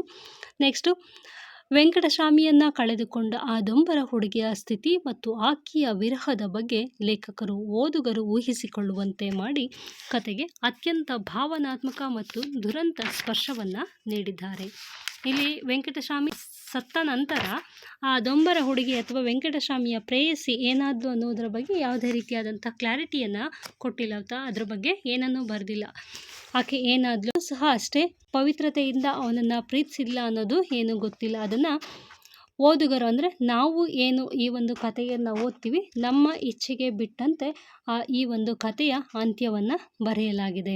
ಜಾತಿ ವ್ಯವಸ್ಥೆಯ ಕಠಿಣ ನಿರ್ಧಾರಗಳು ಮತ್ತು ಮನುಷ್ಯನ ಹಠ ಹೇಗೆ 2 ಜೀವಗಳನ್ನು ಬಲಿ ತೆಗೆದುಕೊಳ್ಳುತ್ತದೆ ಮತ್ತು ಸುಂದರವಾದ ಪ್ರೇಮವನ್ನು ಮಣ್ಣು ಮಾಡುತ್ತದೆ ಎಂಬುದು ಈ ಕಥೆಯ ದುರಂತ ಅಂತ್ಯದ ಸಾರವಾಗಿದೆ. ಜಾತಿ ವ್ಯವಸ್ಥೆ ಅನ್ನುವಂತಹದ್ದು ಪ್ರಮುಖವಾದಂತಹ ಪಾತ್ರ ವಹಿಸುತ್ತೆ ಇವರ ಒಂದು ಪ್ರೀತಿಯನ್ನು ವಿಫಲ ಮಾಡುವಲ್ಲಿ. ಜೊತೆಗೆ ಮನುಷ್ಯನ ಹಠ ಅಂದರೆ ಆ ಊರಿನ ಗೌಡರ ಹಠ ಆಗಿರ್ಬೋದು, ತನ್ನ ಕುಟುಂಬದವರೇ ಆದಂತಹ ತಾಯಿಯ ಹಠ ಕೂಡ ಆಗಿರ್ಬೋದು. ಒಟ್ಟಿನಲ್ಲಿ ಇವರೆಲ್ಲರ ಒಂದು ಹಠಕ್ಕೆ 2 ಜೀವಗಳನ್ನು ಪವಿತ್ರವಾದಂತಹ ಸುಂದರವಾದಂತಹ ಪ್ರೇಮ ದುರಂತ ಅಂತ್ಯವನ್ನು ಕಾಣುತ್ತೆ ಅಂತ ಹೇಳ್ಬೋದಾಗಿರುತ್ತೆ. ನೆಕ್ಸ್ಟು ಇನ್ನು ಒಂದು ಪ್ರಶ್ನೆ, ಮಾಸ್ತಿಯವರು ಪ್ರಿಯ ವಿದ್ಯಾರ್ಥಿಗಳೇ, ಪರೀಕ್ಷೆಯ ಸಮಯದಲ್ಲಿ ನಿಮಗೆ ಸಹಾಯವಾಗಲಿ ಎಂದು ನಾನು ಎಲ್ಲವನ್ನೂ ಉಚಿತವಾಗಿ ನೀಡುತ್ತಿದ್ದೇನೆ. ಈ ನೋಟ್ ಸಿದ್ಧಪಡಿಸಲು ನಾನು ತುಂಬ ಶ್ರಮಪಟ್ಟಿದ್ದೇನೆ. ನಿಮಗೆ ನನ್ನ ಕೆಲಸ ಇಷ್ಟವಾದರೆ ಕೇವಲ 59 ರೂಪಾಯಿಯನ್ನು ನೀಡಿ ಮೆಂಬರ್ ಆಗುವ ಮೂಲಕ ನನಗೆ ಸಣ್ಣ ಪ್ರೋತ್ಸಾಹ ನೀಡಬಹುದು.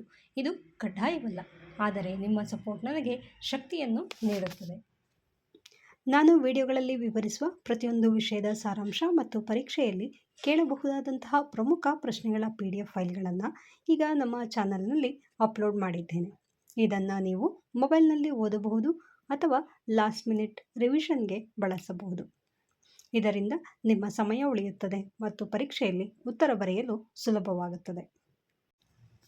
ವೆಂಕಟಸ್ವಾಮಿಯ ಪ್ರಣಯ ಕಥೆಯಲ್ಲಿ ವೆಂಕಟಸ್ವಾಮಿಯ ಪ್ರೇಮವು ವಿಫಲಗೊಳ್ಳಲು ಕಾರಣವೇನು ಅಂತ ಹೇಳಿ ಒಂದು ಪ್ರಶ್ನೆಯನ್ನು ಕೇಳಿದ್ದಾರೆ. ಈ ಮೇಲೆ ನಾವೀಗಾಗಲೇ ಏನು 2 ಪ್ರಶ್ನೆಗಳನ್ನು ನೋಡಿದ್ವಿ, ಸೇಮ್ ಆನ್ಸರು ಇದಕ್ಕೂ ಕೂಡ ಅಪ್ಲೈ ಆಗತ್ತೆ. ಆದರೆ ಸ್ವಲ್ಪ ಅದನ್ನೇ ಚೇಂಜಸ್ ಮಾಡಿ ಬರಿಬೋದಾಗಿರುತ್ತೆ. ಯಾಕೆಂದರೆ ಇಲ್ಲಿ ವೆಂಕಟಸ್ವಾಮಿಯ ಪ್ರಣಯ ಕಥೆಗೆ ಮೇಯ್ನಾಗಿ ರೀಸನ್ ಆಗಿದ್ದು ಯಾವುದು ಅಥವಾ ಅಲ್ಲಿ ಅಡ್ಡಿ ಬಂದಿದ್ದು ಯಾವುದು ಅಂತಂದರೆ ಆ ಊರಿನ ಅಥವಾ ಹಳ್ಳಿಯ ಸಾಮಾಜಿಕ ಕಾರಣಗಳು ಮತ್ತು ಜಾತಿ ವ್ಯವಸ್ಥೆಯಲ್ಲಿ ಪ್ರಬಲವಾದಂತಹ ಒಂದು ಪಾತ್ರವನ್ನು ವಹಿಸುತ್ತೆ. ನಂತರ ಅಲ್ಲಿ ವೆಂಕಟಸ್ವಾಮಿ ಅವಳನ್ನೇ ಮದುವೆ ಆಗಬೇಕು ಅಂತ ಬಯಸಿದರೆ ಅವನಿಗೆ ಆರೋಗ್ಯ ಹದಗೆಡುತ್ತೆ, ಅದರಿಂದ ಅವನು ಸಾವನ್ನಪ್ತಾನೆ. ಇದೆಲ್ಲದೂ ಕೂಡ ಒಂದು ಪ್ರಮುಖವಾದಂತಹ ಒಂದು ಕಾರಣನೇ ಆಗಿರುತ್ತೆ. ಹಾಗಾಗಿ ಅದೇ ಉತ್ತರವನ್ನು ನೀವು ಇಲ್ಲೂ ಸಹ ಬರಿಬೋದಾಗಿರುತ್ತೆ. ಆದರೆ ಇಲ್ಲೂ ಒಂದು ಮಾದರಿಯಾಗಿ ಒಂದು ಉತ್ತರವನ್ನು ನಾನಿಲ್ಲಿ ಕೊಟ್ಟಿದ್ದೀನಿ. ಇದರಲ್ಲಿ ಯಾವುದೇ ಪ್ರಶ್ನೆಯನ್ನು ಕೇಳಿದರೂ ಒಂದೇ ಉತ್ತರಗಳನ್ನು ಬರೆದ್ರೂ ಆಗುತ್ತೆ. ಏಕೆಂದರೆ ಎಲ್ಲದೂ ಒಂದಕ್ಕೊಂದು ಪ್ರಶ್ನೆಗಳಿಗೆ ರಿಲೇಟೆಡ್ ಆಗಿರುವಂತಹ ಆನ್ಸರೇ ಆಗಿರುತ್ತೆ. ಹಾಗಾಗಿ ಇದನ್ನೇ ಬರಿಬೇಕು, ಹೀಗೆ ಬರಿಬೇಕು, ಇದರಲ್ಲಿ ಏನಿದೆ ಅದೇ ಉತ್ತರವನ್ನು ಬರಿಬೇಕು ಅನ್ನೋದೇನಿಲ್ಲ. ನಿಮಗೆ ಹೇಗೆ ಅರ್ಥ ಆಗತ್ತೆ ಅನ್ನೋದರ ಮೇಲೆ ನಿಮ್ಮದೇ ಆದಂತಹ ಓನ್ ವರ್ಡ್ಸ್ಗಳನ್ನು ಯೂಸ್ ಮಾಡಿ ನೀವು ಬರಿಬಹುದು. ಇದಕ್ಕೆ ಪೀಠಿಕೆಯನ್ನು ನಾವು ಬರೆಯೋದಾದರೆ ಕನ್ನಡ ಸಣ್ಣ ಕಥೆಗಳ ಜನಕ, ಜ್ಞಾನಪೀಠ ಪ್ರಶಸ್ತಿ ಪುರಸ್ಕೃತ ಮಾಸ್ತಿ ವೆಂಕಟೇಶ ಅಯ್ಯಂಗಾರ್ ಅವರ ಪ್ರಸಿದ್ಧ ಕಥೆ ವೆಂಕಟಸ್ವಾಮಿಯ ಪ್ರಣಯ. ಈ ಕಥೆಯು ಕೇವಲ ಒಬ್ಬ ವ್ಯಕ್ತಿಯ ಪ್ರೇಮದ ಸೋಲನ್ನು ಮಾತ್ರವಲ್ಲದೆ ಹಳ್ಳಿಯ ಸಾಂಸ್ಕೃತಿಕ ಚೌಕಟ್ಟು, ಜಾತಿ ಪದ್ಧತಿ ಮತ್ತು ಅಂತರಂಗದ ತುಡಿತಗಳ ನಡುವಿನ ಸಂಘರ್ಷವನ್ನು ಬಿಂಬಿಸುತ್ತದೆ. ವೆಂಕಟಸ್ವಾಮಿಯ ಪ್ರಣಯವು ಸಮಾಜದ ಕಟ್ಟುಪಾಡುಗಳು ಮತ್ತು ವಿಧಿಯ ಆಟದ ನಡುವೆ ಸಿಲುಕಿ ಹೇಗೆ ವಿಫಲವಾಯಿತು ಎಂಬುದನ್ನು ಇಲ್ಲಿ ಕಾಣಬಹುದಾಗಿರುತ್ತೆ. ಮೊದಲಿಗೆ ಇಲ್ಲಿ ಯಾವ ಒಂದು ಅಂಶ ಪ್ರಬಲವಾದಂತಹ ಪಾತ್ರ ವಹಿಸುತ್ತೆ ಅಂದರೆ ಸಾಮಾಜಿಕ ಕಾರಣಗಳು ಮತ್ತು ಜಾತಿ ವ್ಯವಸ್ಥೆ. ಸಾಮಾಜಿಕ ಕಾರಣಗಳು ಅಂದರೆ ನಾವೀಗಾಗಲೇ ನೋಡಿದ್ವಿ, ಇಲ್ಲಿ ವೆಂಕಟಸ್ವಾಮಿಯ ಪ್ರೇಮ ವಿಫಲವಾಗೋದಕ್ಕೆ ಮೊದಲ ಮೆಟ್ಟಿಲಲ್ಲೇ ಅಡ್ಡಿಯಾಗಿದ್ದು ಅಂದಿನ ಗ್ರಾಮೀಣ ಸಮಾಜದ ಜಾತಿ ವ್ಯವಸ್ಥೆ.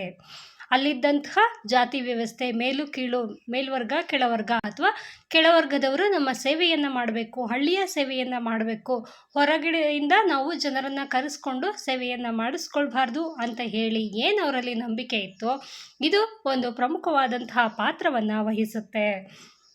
ವೆಂಕಟಸ್ವಾಮಿ ಹಳ್ಳಿಯ ನಾಯಿಂದ ಅಂದರೆ ಕ್ಷೌರಿಕ ಸಮುದಾಯಕ್ಕೆ ಸೇರಿದವನು. ಆದರೆ ಅವನು ಪ್ರೀತಿಸಿದ ಹುಡುಗಿ ಅಲೆಮಾರಿ ದೊಂಬರ ಸಮುದಾಯಕ್ಕೆ ಸೇರಿದವಳು. ಅಂದಿನ ಕಾಲದ ಕಟ್ಟುನಿಟ್ಟಾದ ಸಂಪ್ರದಾಯದಲ್ಲಿ ಇಂತಹ ಅಂತರ್ಜಾತಿ ಸಂಬಂಧಗಳಿಗೆ ಮಾನ್ಯತೆ ಇರಲಿಲ್ಲ. ಈ ಸಾಮಾಜಿಕ ಅಂತರವೇ ಅವನ ಪ್ರೇಮಕ್ಕೆ ಮೊದಲ ಶತ್ರುವಾಯಿತು. ವೆಂಕಟಸ್ವಾಮಿಯ ಪ್ರಣಯ ಅಥವಾ ಪ್ರೀತಿ ವಿಫಲವಾಗೋದಕ್ಕೆ ಪ್ರಮುಖವಾಗಿ ಪಾತ್ರ ವಹಿಸಿದ್ದು ಏನು ಅಂತಂದರೆ ಸಾಮಾಜಿಕ ಕಾರಣಗಳು ಮತ್ತು ಜಾತಿ ವ್ಯವಸ್ಥೆ ಆಗಿರುತ್ತೆ.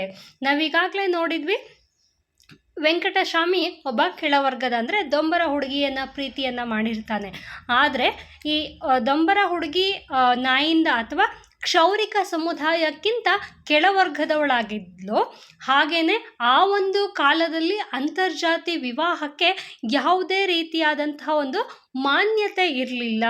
ಅಂತರ್ಜಾತಿ ವಿವಾಹ ಆದರೂ ಅಂತಂದರೆ ಅದನ್ನೊಂದು ದೊಡ್ಡ ಅಫೆನ್ಸ್ ಅನ್ನೋ ರೀತಿಯಲ್ಲಿ ನೋಡ್ತಿದ್ರು. ಹಾಗಾಗಿ ಈ ಸಾಮಾಜಿಕ ಅಂತರವೇ ಅವನ ಪ್ರೇಮಕ್ಕೆ ಮೊದಲ ಶತ್ರುವಾಗಿ ಕಾಡುತ್ತೆ ಅಂತ ಹೇಳಬಹುದು.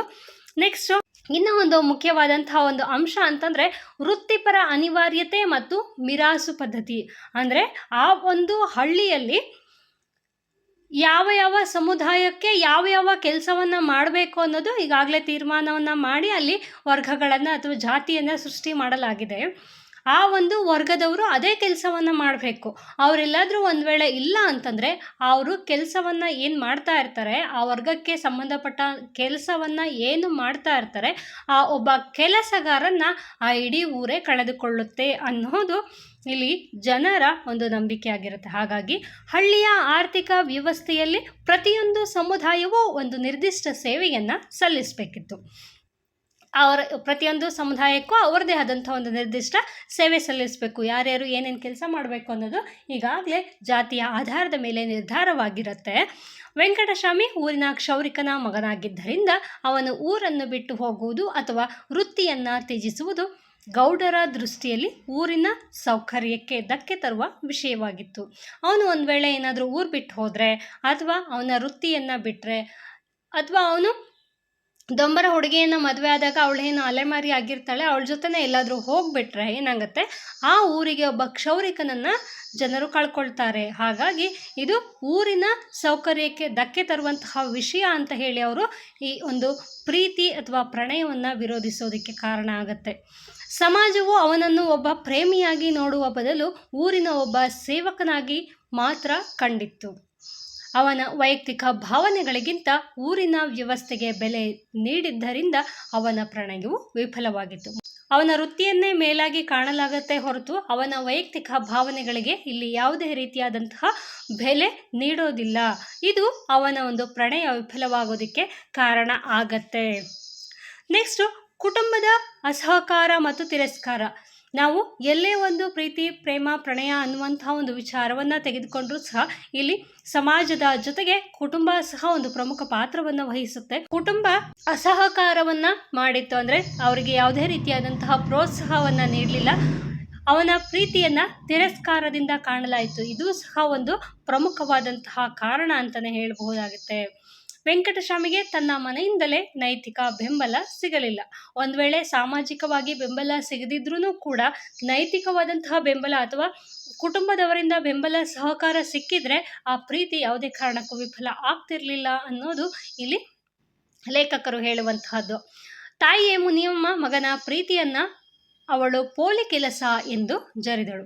ಏನೋ ಹುಡುಗ ಬುದ್ಧಿ ಮಾಡ್ಕೊಂಡೇ ಹೋಗ್ತಿರ್ತಾನೆ, ಮತ್ತೆ ಸರಿ ಹೋಗ್ತಾನೆ ಅನ್ನೋ ರೀತಿಯಲ್ಲಿ ತಾಯಿ ಅವನನ್ನು ಕಾಣ್ತಾಳೆ. ಇದು ಅವನಿಗೆ ಬಹಳ ನೋವನ್ನು ತಂದುಕೊಡುತ್ತೆ. ತನ್ನ ಮಗ ದೊಂಬರ ಹುಡುಗಿಯನ್ನು ಪ್ರೀತಿಸುವುದು ಕುಟುಂಬದ ಮರ್ಯಾದೆಗೆ ಕುಂದು ತರುತ್ತದೆ ಎಂದು ಭಾವಿಸಿದಳು. ಅಂತರ್ಜಾತಿ ವಿವಾಹವಾಗೋದು ಕುಟುಂಬದ ಮಾನ ಮತ್ತು ಮರ್ಯಾದೆಗೆ ಸಂಬಂಧಪಟ್ಟಿರುತ್ತೆ. ಹಾಗಾಗಿ ಅವನೇನಾದರೂ ಒಂದು ವೇಳೆ ಅಂತರ್ಜಾತಿ ವಿವಾಹವಾದರೆ ನಮ್ಮ ಕುಟುಂಬದ ಮರ್ಯಾದೆ ಕಡಿಮೆ ಆಗತ್ತೆ ಅಂತ ಹೇಳಿ ಆಕೆ ಭಾವಿಸ್ತಾಳೆ. ಒಂದು ಮಳೆಯ ರಾತ್ರಿ ವೆಂಕಟಸ್ವಾಮಿ ಮನೆಗೆ ಬಂದಾಗ ಬಾಗಿಲು ತೆರೆಯದೆ ಅವನನ್ನು ಹೊರ ಹಾಕಿದ್ದು ಅವನ ಮನಸ್ಸನ್ನು ಬಹಳವಾಗಿ ನೋಯಿಸುತ್ತೆ. ಒಂದಿನ ರಾತ್ರಿ ತನ್ನ ಪ್ರೇಯಸಿಯನ್ನು ಕರೆದುಕೊಂಡು ಅವನು ಮನೆಗೆ ಬಂದಂತಹ ಸಂದರ್ಭದಲ್ಲಿ ತಾಯಿ ಆಕೆಯನ್ನು ನಮ್ಮ ಮನೆಯಲ್ಲಿ ಸೇರಿಸೋದಿಲ್ಲ ಅನ್ನುವಂತಹ ಕಾರಣವನ್ನು ಕೊಟ್ಟು ಅವನನ್ನು ಮನೆಗೆ ಸೇರಿಸೋದಿಲ್ಲ ಅಥವಾ ಬಾಗಿಲನ್ನೇ ತೆಗೆಯೋದಿಲ್ಲ. ಇದು ಅವನಿಗೆ ಇನ್ನೊಂದು ರೀತಿಯಲ್ಲಿ ಮನಸ್ಸು ನೋಯೋದಕ್ಕೆ ಕಾರಣವಾಗತ್ತೆ. ಇಲ್ಲಿ ತಂದೆಯ ಪಾತ್ರ ಯಾವ ರೀತಿ ಇತ್ತು ಅಂದರೆ, ಮಗನ ಮೇಲೆ ಪ್ರೀತಿ ಇದ್ರೂ ಸಹ ಸಮಾಜದ ಟೀಕೆಗೆ ಹೆದರಿ ಅವನು ಅಸಹಾಯಕನಾದನು. ಇಲ್ಲಿ ತಂದೆಗೆ ಮಗನ ಬಗ್ಗೆ ಪ್ರೀತಿ ಇದೆ, ಆದರೆ ಒಂದು ವೇಳೆ ನನ್ನ ಮಗ ಏನಾದರೂ ಅಂತರ್ಜಾತಿ ವಿವಾಹವಾದರೆ ಸಮಾಜ ಆಡ್ಕೊಂಡಾಗುತ್ತೆ ಅನ್ನೋದು ಅವನಲ್ಲಿ ಭಯ ಆತಂಕ ಕಾಡ್ತಾ ಇತ್ತು.